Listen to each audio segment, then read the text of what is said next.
Buonasera da Sicilia 24, questi i titoli. Naufragio di migranti al largo di Selinunte, tutte giovanissime le vittime, ragazzi tra i 15 e i 17 anni, 5 corpi trasportati alla corrente sulla spiaggia di Marinella, almeno 20 dispersi. Luoghi di detenzione inumani, a Pozzallo la protesta contro i centri di permanenza dei migranti, CGIL e società civile contro le politiche migratorie del governo. Ponte di Ognissanti con temperature estive, i commercianti di abbigliamento vendono ancora costumi, i cappotti restano in vetrina. A piedi dalla Germania sino alla Sicilia in compagnia di 2 asinelli, un turista tedesco ha coronato il suo sogno ed è arrivato ad Agrigento per ammirare la Valle dei Templi. Il carrello tricolore c'è, ma il grande risparmio no. Consumatori critici sull'iniziativa lanciata per ridurre i costi dei beni di prima necessità. C'è chi teme perfino nuovi rincari. Risolto il caso dei resti umani trovati alla diga Garcia, sono di Salvatore Mulè. Di lui si erano perse le tracce da 17 anni, è un caso di lupara bianca. Calcio, domani al Massimino arriva l'Avellino e il Catania vuole dare una svolta al suo campionato, attesa per la risposta sul campo della squadra dopo il confronto tra società, tecnico e giocatori. Il Palermo domani al Barbera sfiderà il Lecco, il Messina torna in campo domani pomeriggio per affrontare la delicata trasferta di Crotone.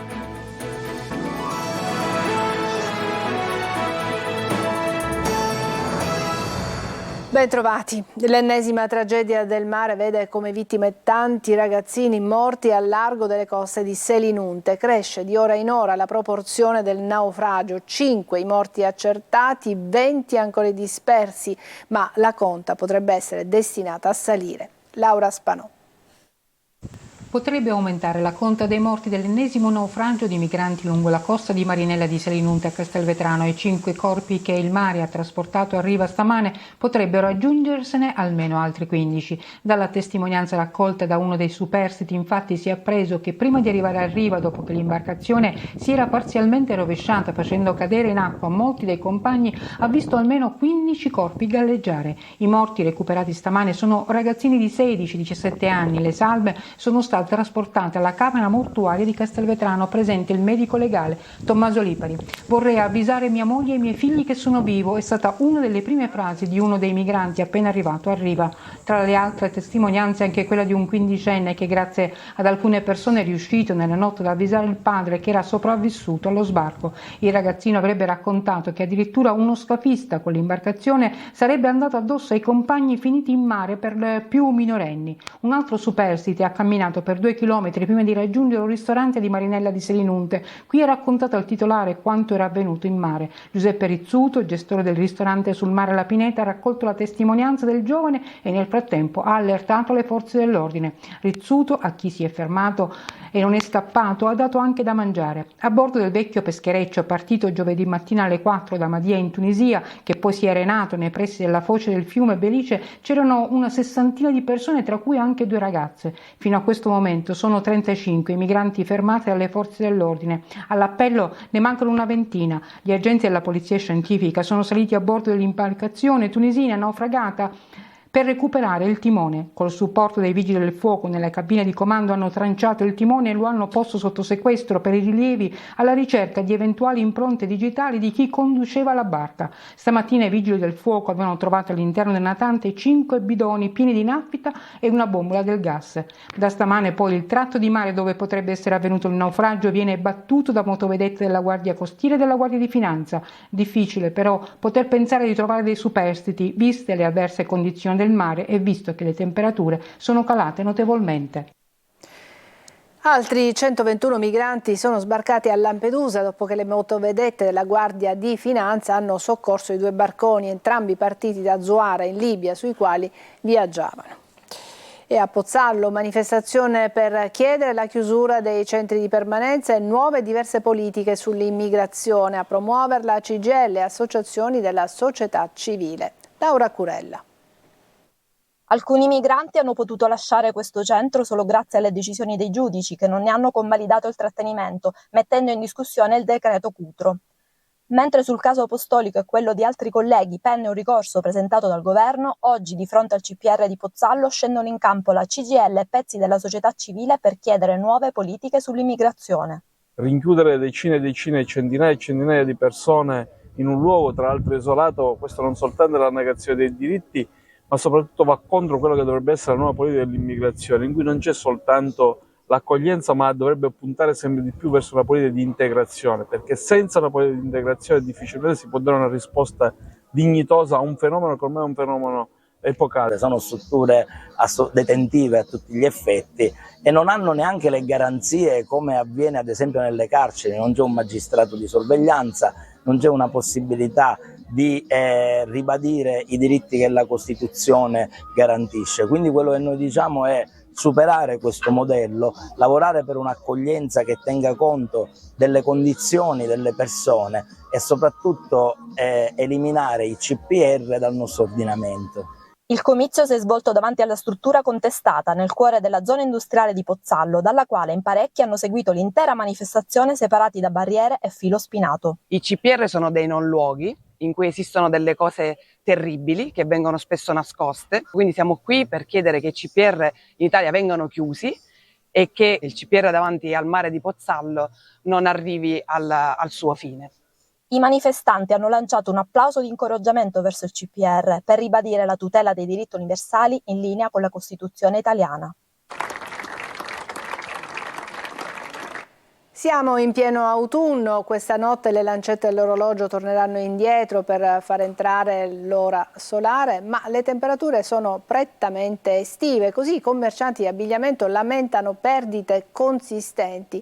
C'è chi diede lo spostamento dei saldi invernali a febbraio, intanto si vendono più costumi che cappotti. Tonino De Mana. Per noi è una calamità a tutti gli effetti, cioè da paragonare alle calamità subite, non lo so, nell'ambito dell'agricoltura. Non è di certo di buon umore questo commerciante di abbigliamento che, come altri colleghi, lamenta perdite anche del 50%. Tutta colpa di un'estate prolungata che ovviamente non invoglia ad acquistare capi invernali, nella fattispecie giubbotti e cappotti. No, non entro, c'è troppo caldo ancora. Fino a gennaio possiamo aspettare per me. Ma ti viene voglia di andare al negozio a provarti un giubbotto? No, perché in questo momento sto una crema. Poi quando ci sarà più freddo forse mi andrò a comprare il giubbotto. Si gira a maniche corte ed ancora si vendono costumi. Per l'estate 2024? No, per ogni santi 2023. Ci sono stati dei colleghi che hanno tirato fuori i costumi al 70%, cosa assolutamente atipica, quindi rinviano tutto, rinviano anche l'investimento fatto sul programmato invernale. Taormina, Capodorlando, Scala dei Turchi, chi può fa un salto alla playa, del resto le temperature che nelle ore di punta superano i 27 gradi consentono un ampio ventaglio di soluzioni. Se da un lato gli amanti della tintarella gongolano, una categoria di negozianti non fa certo salti di gioia, tanto che Fismo Confesercenti ha chiesto lo spostamento dei saldi invernali alla prima settimana di febbraio per avere tempo sufficiente a recuperare le vendite perdute. È la soluzione? Ma no, perché di fatto con i saldi teoricamente dovresti realizzare l'invenduto.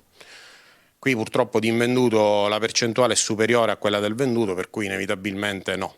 Una cosa è certa, stanotte torna in vigore l'ora solare, alle 3 le lancette andranno spostate un'ora indietro, dormiremo 60 minuti in più, ma avremo anche un'ora in meno di luce.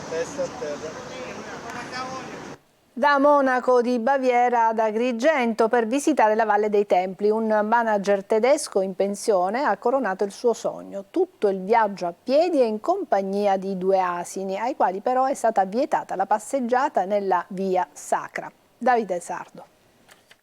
Anton Pfeiffer è un pensionato tedesco settantenne, piuttosto intraprendente, con un sogno nel cassetto: andare in Sicilia, raggiungere Agrigento per visitare la Valle dei Templi.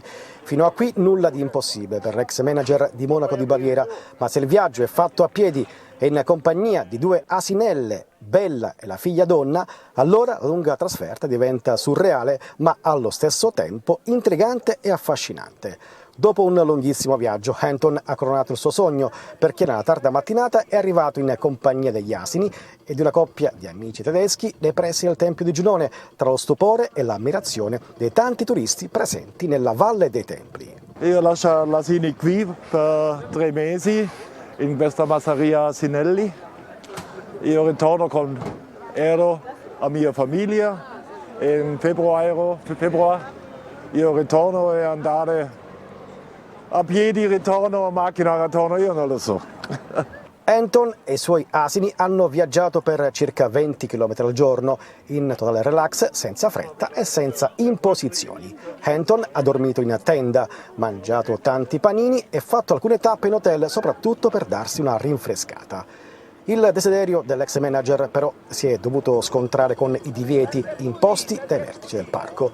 Ai due asini infatti è stato vietato l'ingresso e la passeggiata nella Valle dei Templi. Anton ha preso con filosofia il diniego.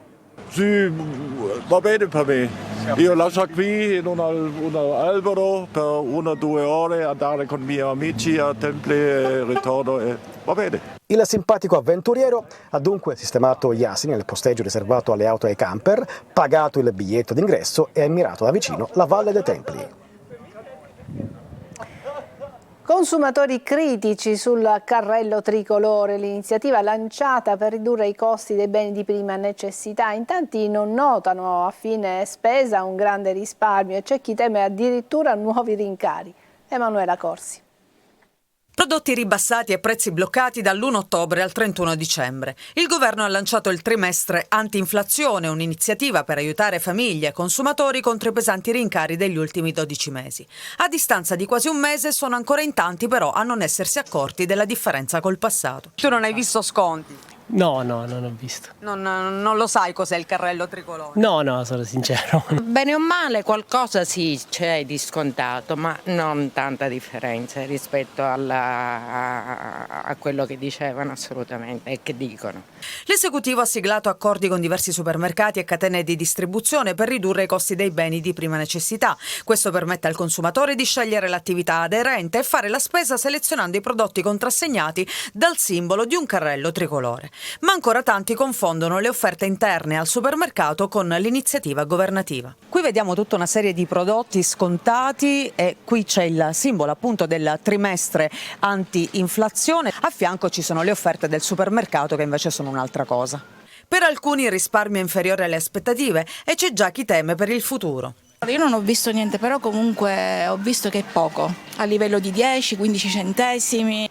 Ma a me mi pare una presa in giro, io dico la verità, che ci posso fare? Perché dopo 3 mesi queste tornano a essere peggio di prima. Per risparmiare sulla spesa c'è chi si affida al buon vecchio metodo di confrontare le offerte sui volantini e recarsi là dove il prodotto è più conveniente. Breve pausa, ci vediamo tra poco.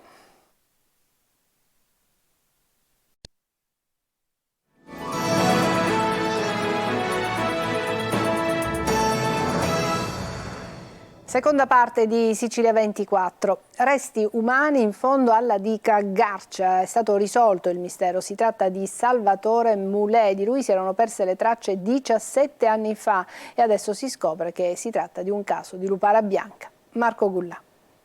Si è risolto dopo quasi 3 anni il mistero delle ossa umane rinvenute in fondo alla diga Garcia tra Contessa Entellina e Monreale. I carabinieri del nucleo investigativo di Monreale, dopo gli accertamenti tecnici fatti dal RIS di Messina, sono riusciti a risalire all'identità della persona. Si tratta di Salvatore Mulè, che risultava scomparso da Camporeale dal 1 febbraio 2006. I suoi resti ossei erano stati rinvenuti in fondo alla diga nel dicembre del 2020. Al vaglio degli inquirenti, dicono dal comando dei carabinieri, c'è l'ipotesi che si tratti di un caso di lupara bianca, probabilmente riconducibile ai trascorsi criminali di Salvatore Mulè e ai rapporti che legavano quest'ultimo ad esponenti della malavita organizzata.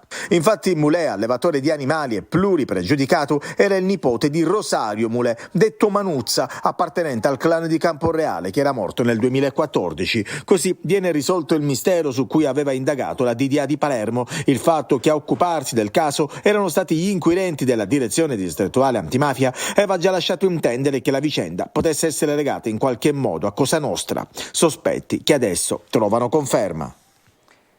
È morto 2 mesi dopo l'intervento a un femore per una infezione che è stata contratta in ospedale. Per la Corte d'Appello di Catania la morte di un 80enne si poteva evitare e così è stata condannata l'ASP di Siracusa a un maxi risarcimento. Francesco Aloi.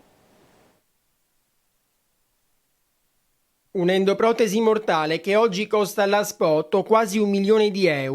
La condanna è arrivata dalla Corte d'Appello di Catania, a cui si sono rivolti i familiari di Salvatore, morto all'età di 80 anni, dopo un intervento chirurgico all'Umberto I di Siracusa. Era il 2011, una caduta gli aveva provocato la frattura del femore. Qualche giorno dopo l'intervento, però, le sue condizioni peggioravano sempre più e con un tampone si era scoperto che la protesi nell'anca sinistra era stata attaccata da 2 batteri che hanno resistito anche agli antibiotici. Prima trasferito in una casa di cura privata, con il peggioramento della situazione era tornato all'Umberto I. A quasi 2 mesi dalla caduta, però, l'infezione aveva avuto la meglio. La moglie e i 3 figli non hanno digerito quanto accaduto e così, tramite i loro legali, si sono rivolti al Tribunale di Siracusa per una consulenza tecnica. La morte di Salvatore, ottantenne ma in salute, non solo era evitabile, ma è proprio dipesa dall'infezione nosocomiale che egli ha contratto presso l'ospedale Umberto I di Siracusa. Infezione derivante dalla mancata sanificazione e sterilizzazione che poi costituisce una delle cause più frequenti dei decessi per responsabilità ospedaliera. Nel 2019 l'ASP era stata condannata a risarcire €250.000, provvedimento che però l'azienda aveva impugnato. Un maxi risarcimento è arrivato con la sentenza della Corte d'Appello, che ha deciso che l'azienda deve risarcire €265.000 alla moglie e €185.000 ad ogni figlio. La Corte d'Appello di Catania, nel liquidare alla vedova e ai 3 figli quasi €1 milione, ha fatto corretta applicazione delle tabelle milanesi del 2022 sul danno da perdita del congiunto. Nuova pausa e poi la pagina dedicata al calcio.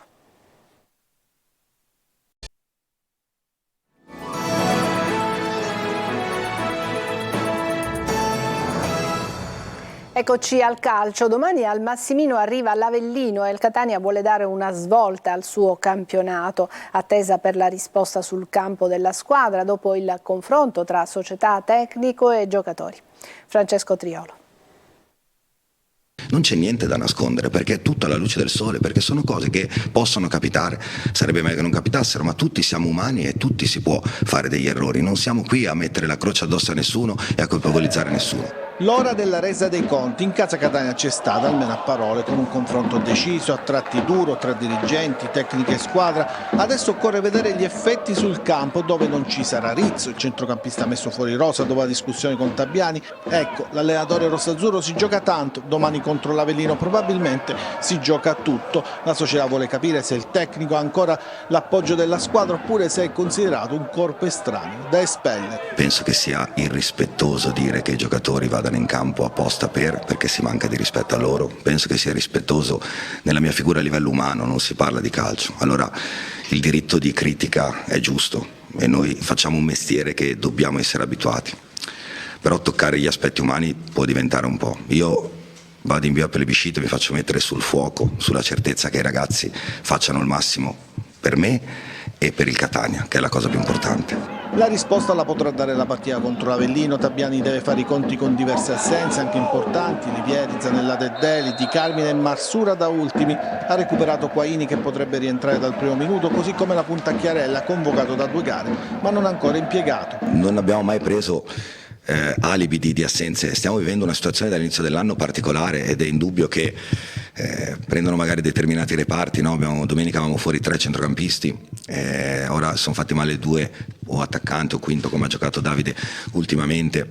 Questa è una situazione che non aiuta sinceramente, non l'ho mai detto e certamente oggi non arrivo a cercare questo alibi. Diciamo che può rafforzare quello che stiamo facendo, però è anche ovvio e obiettivo che qualche difficoltà a livello numerico ce l'abbiamo dall'inizio dell'anno. L'Avellino arriverà con la voglia di proseguire la striscia dei risultati utili consecutivi. Sono 4 le vittorie nelle ultime 4 gare. Saranno ancora out Cionec, Patierno e Tito, rientrano Falbe e l'ex Dall'Oglio. Per Casarini si deciderà solo in prossimità della gara. Una gara che avrà il palcoscenico nazionale di Rai 2 che la trasmetterà in diretta. Al Massimino non ci saranno i tifosi dell'Avellino a cui è stata vietata la trasferta. Niente tifosi del Catania per la trasferta di Brindisi. Il provvedimento era nell'aria visto che il Comitato per la sicurezza delle manifestazioni sportive aveva bloccato la vendita dei tagliandi riservati al settore ospiti. La gara con i pugliesi si giocherà dunque l'1 novembre e non vedrà la presenza sugli spalti di sostenitori di fede rossa-azzurra. E a Palermo, vigilia di match per il Palermo che domani al Barbera alle 16:15 sfiderà il Lecco. Tanti dubbi per il tecnico rosanero Eugenio Corini. Marco Gullà. Il pareggio rimediato al 104esimo con lo Spezia ha caricato ulteriormente l'ambiente e il Palermo che domani al Barbera contro il Lecco vuole tornare alla vittoria. Il trend casalingo del rosanero non è in questo momento al pari di quello esterno dove il Palermo ha collezionato 13 dei 20 punti in classifica. Al Barbera i siciliani non riescono a sfondare. Eugenio Corini deve scegliere se confermare gran parte della formazione che ha affrontato lo Spezia o dare spazio a quelli che nel secondo tempo hanno contribuito alla rimonta. Il tecnico ha qualche dubbio in tutti i reparti ma sembra orientato a fare pochi cambiamenti di formazione. Gli indisponibili sono Buttaro, Koulibaly e Di Mariano. In attacco Mancuso e Soleri devono giocare dall'inizio e il grande dubbio che Corini avrà fino all'ultimo minuto. Il tecnico però sembra orientato in questo momento a schierare Insigne sulla destra, Brunori al centro e Di Francesco a sinistra. Mancuso e Soleri pronti a subentrare nel secondo tempo. A centrocampo titolare Stulaz, in difesa ballottaggio Liunde Aurelio. Poi per il resto conferma per la coppia Ceccaroni-Lucioni e Mattei a destra. Lecco che in ripresa la formazione lombarda viene dalla vittoria sul campo del Pisa. Per il Palermo non una gara semplice. Domani fischio d'inizio alle 16:15. Trasferta complicata per il Messina, impegnato domani pomeriggio contro il Crotone. Assenze importanti tra i giallorossi, reduci dalla sconfitta di giovedì scorso con il Brindisi. Sergio Colosi. Turnover per necessità, non per scelta. Giacomo Modica per la gara di Crotone cambia interpreti per le assenze degli squalificati Manetta in difesa e Plesce in attacco, uomini chiave di questo Messina. Out anche Tropea, convocati invece Lia, Polito e Firenze, tutti e tre in condizioni fisiche precarie, ma almeno due dovrebbero giocare dall'inizio, seppur ancora in fase di recupero. L'organico giallorosso però richiede straordinari a tutti, dentro Pacciardi e Luciani che hanno più di qualcosa da farsi perdonare. Al Messina servono punti e quello di Crotone non sembra il viaggio ideale per tornare in Sicilia con un risultato positivo e una classifica migliore. Abbiamo l'opportunità di andare a fare la partita e cercare di dare il meglio di noi affinché questa partita venga messa nel dimenticatoio, con la consapevolezza di sapere che incontriamo una grande squadra, quindi, ma ciò non toglie il fatto che questa squadra qua con le grandi squadre si è sempre esaltata. Vediamo, si gioca, si parte da 0-0, vediamo quello che succede. A prescindere da quello che è il risultato, per me conta di più trovare la squadra, trovare una bellissima prestazione e prendere sempre coscienza e consapevolezza magari che quello che abbiamo fatto 2 giorni fa è stata una partita scellerata, che abbiamo sbagliato la partita e che possiamo dire la nostra in questo percorso, in questo campionato, perché ci sono tutti gli strumenti e gli ingredienti per poter fare bene. Calendario terribile. Nelle prossime 6 giornate il Messina affronterà 6 delle prime 8 in classifica. Si comincia a Lezio Scida. Ci fermiamo qui, è tutto per questa edizione di Sicilia 24. Grazie per averci seguito. Buona serata.